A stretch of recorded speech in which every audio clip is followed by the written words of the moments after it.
back to base right now, then I'm getting you the hell out of here. If I have to knock you out, I'll put you on that goddamn boat myself. I belong here, you don't, and you will never change that. It's over. Everything we had is broken. You hear me?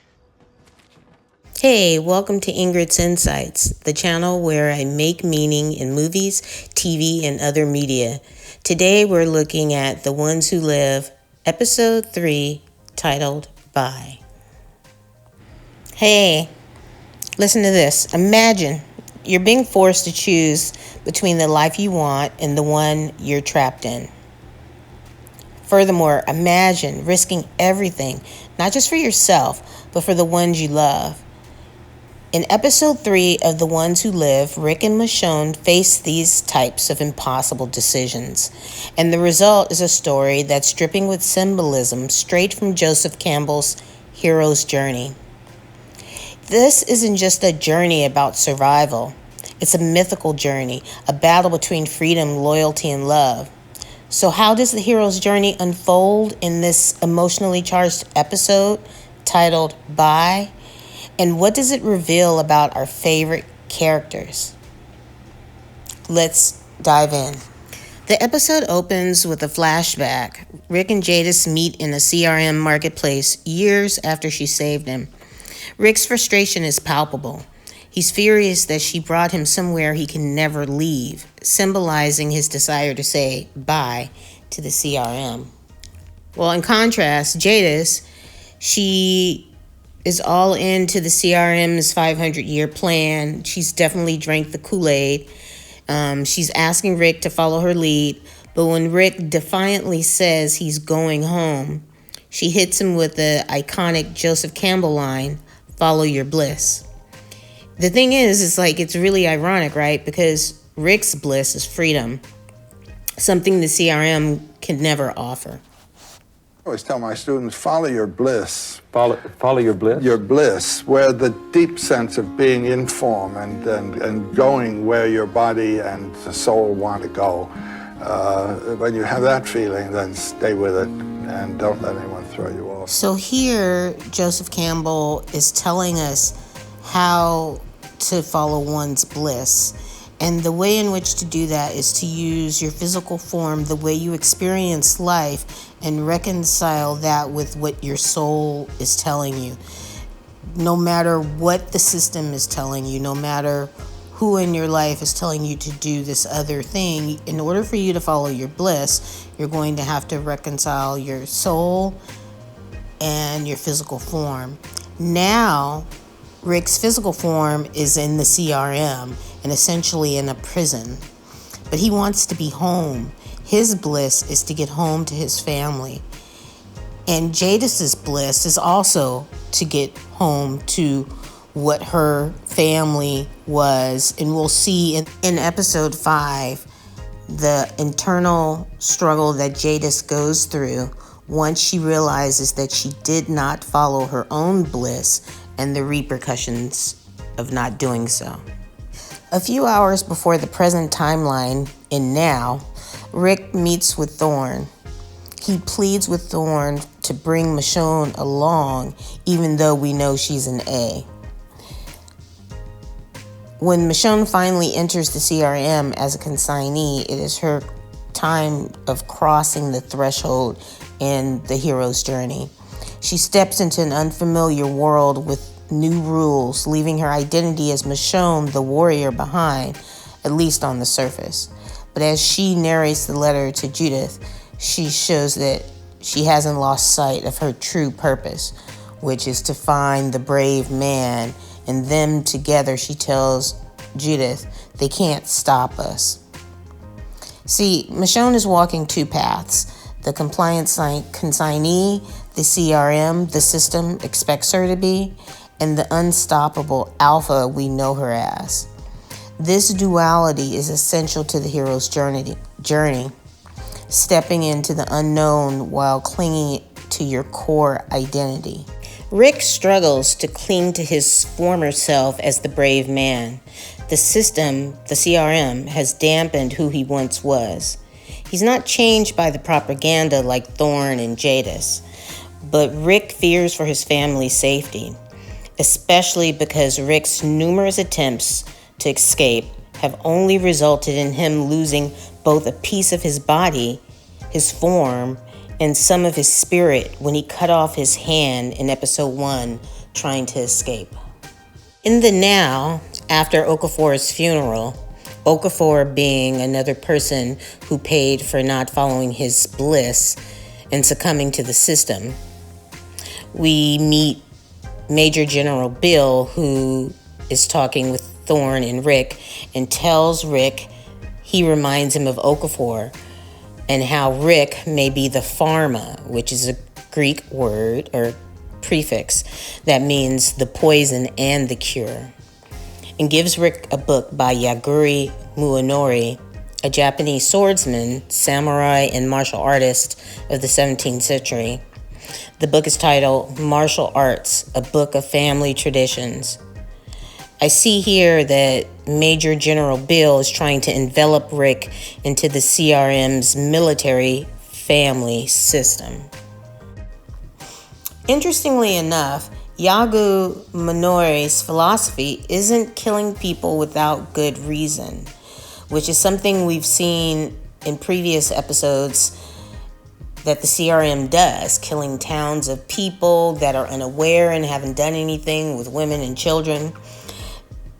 Minori's beliefs are to stump out evil, which represents the CRM's system of killing indiscriminately. As seen midway through episode 2 in Gone. After Thorne, Major General Bill, and Rick have their conversation, Thorne and Bill meet privately. Shortly thereafter, Thorne arrives at Rick's and reveals that Bill has promoted her to Commander Sergeant Major Thorne, which really is a mouthful of meaningless titles, especially as it relates to Thorne following her own bliss. But it's apparent that Thorne is thrilled by her new status in the CRM's military family system. She's even privy to the highly classified echelon briefing. She goes as far as to force Rick to salute her as his superior. The CRM's propaganda has warped Thorne's mind, and she's bought into the same 500-year plan that Jadis adheres to. At this point in the episode, after Rick meets with Thorne, Rick understands that Michonne needs to leave the CRM because he knows that Michonne will not completely comply and act as if she's a bee. And he also understands that Thorne has thoroughly bathed in the Kool-Aid bath of the CRM system. Rick then devises a plan, which quite frankly is the best part of this episode. On first watch, the viewers are stoked that Michonne and Rick are about to flee the CRM, and we see Rick carefully, methodically planning in a very militarized and synchronized way. Michonne gets glimpses of the old Rick as she follows his instructions. We can also see that Michonne and Rick are on different heroes' journeys at this moment. They're walking towards the swamp. Michonne's light is white and Rick's is red. White symbolizing clarity, purity of heart and soul. Michonne is following her bliss back to her family, wielding her katana, her real samurai sword, ready to destroy the evil represented by the CRM. Rick's light, on the other hand, is red, symbolizing his fear, his anger, and death and danger. Rick is on the system's path, though at the moment the viewers and Michonne don't know that, until Michonne gets to the swamp and reads Rick's note. Clearly, Michonne is confused by the brave man's decision not to join her in the escape. Once Rick believes he sent Michonne on her journey home, he meets with Jadis, where he assures her in the most passive-aggressive way possible that Michonne has left, but he's wrong, and his former self would have known better. Michonne is back and more alpha as ever. So much so, Michonne is bringing attention to herself, and Thorne notices and lets Rick know that something needs to be done. Rick and Michonne meet in secret. Michonne rips off his helmet, which symbolizes, to me at least, her trying to rip off the CRM's influence over him. He tries to explain why, but Michonne doesn't understand how he's been so brainwashed. In the next scene, Michonne finds herself in the Civic Republic's marketplace, and she stops to look at the same 3 windmills that Rick stares at in the beginning of the episode. 3 as symbolism pops up in various places in this series, representing maybe the past and the present and the future, or the fight for the body, mind, spirit, aka soul, or even perhaps birth, life, death, even rebirth. Tell me, what do you guys think? Have you seen the 3 symbolism in any of the episodes? And then in terms of the hero's journey, it's the departure, leaving one's original home, then going into the initiation of the trials or the challenges that changes the protagonist or the hero. Then the return, coming back to one's original home with different insights based on the challenges you've gone through. Overall, symbolizing growth, struggle, and transformation. Like I said, what do y'all think about the 3 symbolism? Have you noticed it? Just let me know. Maybe I'm reaching. So anyway, as Michonne ponders what has made the brave man not so brave, and wondering whether the CRM has captivated him in some way that he no longer even wants to go home with Michonne, Michonne stumbles upon another synchronicity.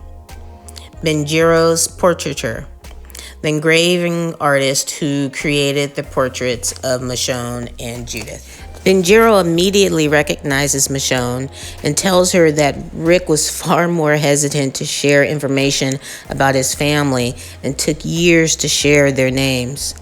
He also tells Michonne that Rick wanted these etchings to remind him of his family until he could see them again. She shares that she was still looking for Rick, meaning that he is not the brave man she once knew. And Benjiro tells her, just believe a little bit longer, which were the exact words that Nate told her in episode 2. Benjiro's words cleared Michonne's concerns about Rick's desire to go home. This moment is pure synchronicity, a nudge from the universe for Michonne to keep going. This is Michonne's meeting with the mentor of the hero's journey. Benjiro gives her clarity. Rick hasn't forsaken her. He's fighting for her in his own way. This fuels Michonne's resolve to follow her own path and find the truth. Thorne, who doesn't understand the truth or her truth, tries playing the part of Okafor. She brings Dana, aka Michonne, to the same wasteland Okafor brought Thorne and Rick to when Okafor explained how he wanted to reshape the CRM by using Rick and Thorne, 2 alphas, into new leadership positions. Thorne plans to red rum Michonne if Michonne fails to comply to Thorne's orders. Rick, however, readies himself to end Thorne if she tries to follow through on her red rumming of Michonne. Again, we see the CRM's murderous influence and how they create monsters. Thorne doesn't even think twice in ending Michonne if Michonne threatens her leadership and or ambitions in the CRM. Michonne's alpha nature is fully unleashed during the mission to Cascadia Base. Thorne, newly promoted to Commander Sergeant Major Thorne, leads the charge with military bravado, but it's Michonne who shows true leadership. It's Michonne who shows Thorne what a true leader and alpha can do. When Thorne fails to move the heavy RDIM machine to distract the walkers, Michonne, and then later Rick, step in. Together, they fight side by side like the old days, reminding us of their unbreakable bond. But this moment also reveals Thorne's envy. Watching Michonne shine in combat ignites her insecurities, and she begins to see Michonne as a threat to the CRM's order and her own authority. This is Michonne's road of trials. Every walker she kills, every mission she completes, proves she's more than the CRM can handle. And it's Thorne's growing resentment that will push her, or that will push the story to its climax. We also experience the true love between Rick and Michonne again, reinforcing Rick's actual feelings. Michonne, being the heroine that she always is, tells Rick that they should flee now, but he lets her know that they'd be caught and now is not the time. Once Rick and Michonne fight their way back to Thorne, Thorne sets her crosshairs on Michonne, and it takes Rick stepping in front of Thorne to save Michonne's life. By the time they get back to Cascadia, Rick has had enough, as he knows that Thorne at any moment will find a way to end Michonne. Rick tells Michonne that even if he needs to knock her out, he's going to get her away from the CRM. He also tells her what we had is over. And of course, Michonne stares at him in disbelief. And just kind of as a side note, Michonne can't see that Rick is trying his best to keep her safe because he loves her, not from a lack of love for her. When he says that everything that we have is broken, he's doing that from a place of fear. Fear for her life. Fear for the life of everyone back home. And he knows what the CRM can do, what they're capable of, even to someone as strong as Michonne. In the climactic scene, Rick and Michonne are aboard a helicopter leaving the Cascadia base. Rick, overwhelmed by fear of Michonne's safety, tries to push her away as to sever their connection for her own good. But Michonne has other plans. She pulls Rick out of the helicopter and into the stormy waters below. It's a literal and symbolic dive into the unknown, forcing both of them to confront their fears and face the CRM's wrath together. This is the abyss, the moment in the hero's journey where the hero confronts death, both literal and metaphorical. For Rick and Michonne, it's not just about survival. It's about reclaiming their connection and breaking free from the CRM's chains. Episode 3, Bye, ends on a cliffhanger. Rick and Michonne are lost in the waters, their fate uncertain, but we've seen the seeds of transformation. Rick's fight for freedom may be reunited by Michonne's supernatural strength and certitude. Together, they embody the return with the elixir in the hero's journey. Their journey isn't over, but they've taken the first steps towards reclaiming their lives. You know, really, this is what the hero's journey is all about. Transformation through struggle, finding purpose in chaos, and inspiring faith against all odds. Episode 3, Bye, of The Ones Who Live, takes us on a profound journey, weaving the hero's journey into every choice Rick and Michonne make, from the call to adventure to the abyss. This episode is a masterclass in storytelling and character growth. What did you think of Rick and Michonne's journey in episode 3? What do you think they'll evolve into in episode 4? Drop your thoughts in the comments below, and don't forget to like, subscribe, and hit the notification bell for more insights into The Ones Who Live. Toodles.